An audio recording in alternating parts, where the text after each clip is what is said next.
Good afternoon. I am Coach Brian Spears, owner and head trainer at Northwest Elite Spirit here in Washington State.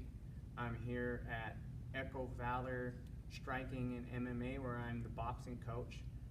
We are in Chehalis, Washington on Geary Street. We just finished up a workout, strength and conditioning workout with one of my clients, and along the way we were talking about self-defeat. And so what do I mean by self-defeat? Well, we have the definition here. Self-defeat is an adjective, serving or tending to defeat oneself or itself. A, acting to defeat its own purpose, or B, being or involving an attitude of defeatism. So there are many actions people take towards self-defeat. It could be, you have a workout today, and last night you ate, pizza and washed it down with beers. And that would be self-defeating for your goal the next day, especially if you're an athlete who hopes to attain elite levels and win, competition against the best, which is what we are out for here at Northwest Elite Spirit. Another action towards self-defeat would be to come in with a bad attitude. Maybe you did eat pizza last night and wash it down with beers, but now we are here in the gym and you need to check all that at the door, and you need to hold your head high, have proper body language.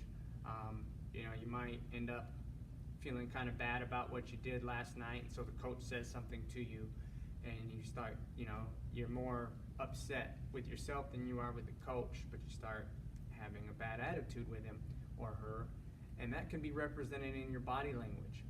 Maybe you cross your arms, maybe you kind of sag your head a little bit, and that little head sag or that bad posture, you think it doesn't matter much, but that posture will translate into your form during your workout.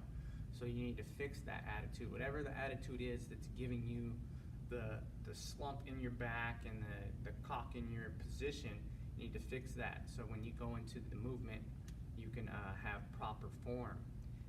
Also, you don't really want to have a lot of stress during your workout with your coach. You want it to go smoothly, so his words and your needs are translated properly.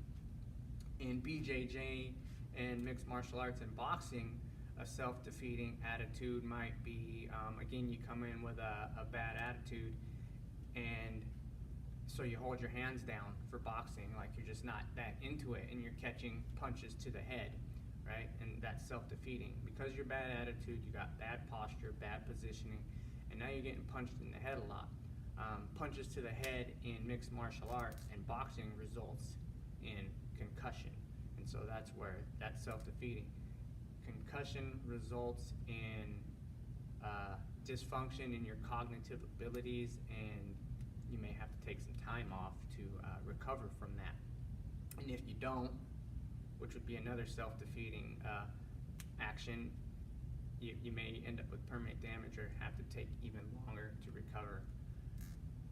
I guess in this sport, another self-defeating practice, or in these sports, mixed martial arts, Brazilian Jiu-Jitsu, and boxing, would be sometimes you're going to come across guys who have a lot of ego, and they're there just to beat people up. So you may be a 140-pound guy, and there's a 180-pound guy. You may be a 140-pound guy with a match coming up, and you're supposed to be light sparring, and you're in there with a guy 180 pounds, and he really doesn't care about your well-being that much, and he head kicks you 2 weeks before a match. Now you got a concussion 2 weeks before a match, right? And if you paid attention before, you probably noticed that this guy does this sort of thing all the time. So the self-defeating part of that would be, you know better than to match up with this guy, but maybe you feel like a wuss or something like that, and so you let that person's will overcome your will to win your match, and so now you've defeated yourself. You could say it's his fault for head kicking people, but it's really your fault for getting in there with somebody head kicks people, right? And that would be self-defeating. So yeah, acting to defeat its own purpose. Your purpose is to win a championship, or maybe you're just out for losing weight and you come in and you lift some weights and you blow out a knee because you've got bad posture, you're thinking about the pizza and beer you had last night rather than the current movement. Being or involving an attitude of defeatism. Again, you come in and you have a bad attitude for whatever reason. Maybe it's the pizza and beer, maybe you had an argument with your girlfriend, and you come in just, oh, my life sucks and everything's horrible and I don't even know why I'm here, I'm just gonna mess it up. Which is, having that attitude of I'm just gonna mess it up. You see that a lot with people. They come in and they say they wanna get it together, they say they wanna accomplish some goals, but in reality they really feel that they are just going to mess it up, and that gets in the way, and they're going to have to overcome that, or you're going to have to overcome that if that is an issue with you. You'll see a lot of times with people who are self-defeating, or even yourself, if you're being self-defeating, they maximize the bad things and the mistakes. So the mistakes or the challenge are like overwhelming, and then they minimize the good things. So they might actually be meeting the challenge.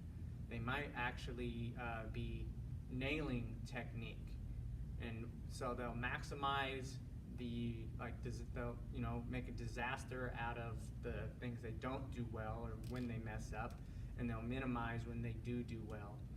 Another thing you'll see is like, oh, well, that's easy anyway. Right? They'll do a good job and they'll nail it, and they'll say, oh, well, that's easy anyway. This other thing, though, is what I really want to be good at, and I suck at it. So these are things that I personally, as an individual, need to look at in self-defeating attitude. And then I, as a coach, need to look for and call out in my clients and my students, and that's what I strive to do. If you come to me and I notice these self-defeating attitudes, I'm going to call you out, and any good coach should. And if you're in a group, training in a group, mixed martial arts, Brazilian Jiu-Jitsu, boxing, wrestling, a good team will call you out too and say, hey man, get it together because we're in this together. And if you come in here with that attitude, that's going to spread. Or if you come in here with that attitude and you have bad positioning or you have bad movement, that can hurt you or that can hurt me, and that is not good for the team. So we do not practice for self-defeat. So when we come in here, we're paying attention, or anywhere. When you go into any situation, you don't want to be in that situation for self-defeat. You want to win, right? If you're on a team, you want your team to win. Your team winning boosts you up, and then you win, right? So again, we're calling people out who have bad attitude. We're not practicing with people who aren't out for our best interest, and we're calling them out as well. We're leaving the things at the door that drag us down. We leave that stuff at the door and we show up ready to work. I hope this is helpful to you. I hope you can go about your day and use this, and the next time you show up at the gym or to any situation, you can use this. Again, we're here at Echo Valor Striking and MMA in Chehalis, Washington. Sign up for personal training, sign up for group classes. We have Brazilian Jiu-Jitsu, boxing, what else do we have? Muay Thai and kickboxing. We also have strength and conditioning. Have kids classes as well. So show up, leave all the nonsense at the door, come in and win. All right, have a good day.